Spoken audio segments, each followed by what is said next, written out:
Kutnohorská charita začala před 28 lety. V podstatě pomocí romským matkám postupně se přidávaly další aktivity pro seniory, pro rodiny s dětmi, pro děti s nějakým zdravotním znevýhodněním, potom středisko pro bezdomovce.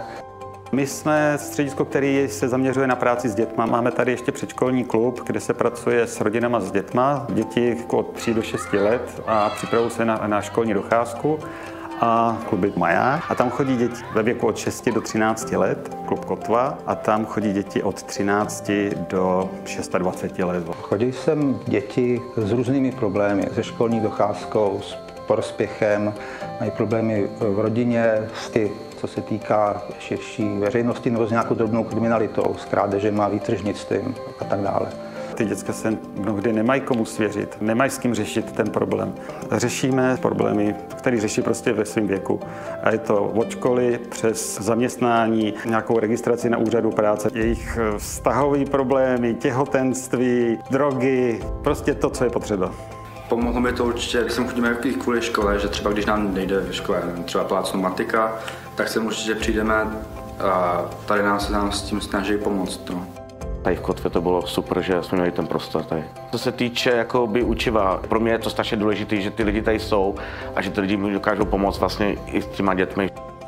Chodí sem jak romské děti, tak i bílé děti, jako z bílých rodin. Ty děti řeknou si to mezi kamarádama. Tato šeptanda funguje úplně nejlíp, protože ty děti si mezi sebou řeknou, o čem to je. Je jedno, jestli bude romský dítě nebo neromský dítě, tady se to nerozlišuje. Tady prostě si bere každého stejným metrem. Jako může sem přijít každý z ulice. Hlavně děti, které jsou často na ulici. Nemají rodinný zázemí, hledají svoje vyžití, kde by se mohli nějakým způsobem realizovat. Na té ulici je to často hodně drsný a tady to prostředí má nějaký jasný pravidla, který těm dětem scházejí a myslím si, že taky docela hledají ty pravidla. Prostě nějaké ohraničení v životě a tady to můžou najít. Máme pravidla takové, aby se ty děti tady cítily bezpečně. Nesmí sem chodit s drogami, v podnapilém stavu. Měli by se tady chovat tak, aby tady bylo prostě pro všechny takový bezpečný prostředí. Ty starší by se měli ohleduplně chovat k menším. Pomáháme vlastně ve vztazích, protože ty vztahy se potom odrážejí ve škole, ke spolužákům, ať je to v rodině, vztah k rodičům, nějaký třeba se řeší rodinné hádky. Že s těma dětma právě tady pracovníci klubu probírají jejich životní situace a společně hledají řešení těch situací, ať už to jsou situace dlouhodobé nebo nárazové. Ty lidi si tady potom mají rádi mezi sebou, nedělají si naschvály a problémy, nedávají si. Tady ta soudržnost mezi těma dětmi. Já bych to nazval jako láska.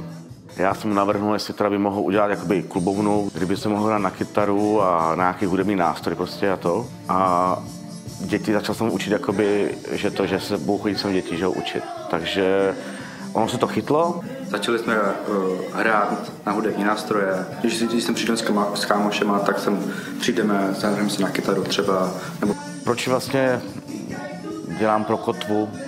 Protože mě to něco dalo, hlavně to dalo dětem. A to pro mě bylo strašně důležité, že ty děti sem chodili rádi. Když se nám podaří ty děcka stabilizovat a dokázat s nima něco, co oni chtěli. Je to jejich nějaká touha, tak to z toho máme obrovskou radost. Děkujeme za šanci. Děkuju. A to se naučil tady? Velký kus práce, ale zlepšil se. Já jsem tě sledoval pořádně.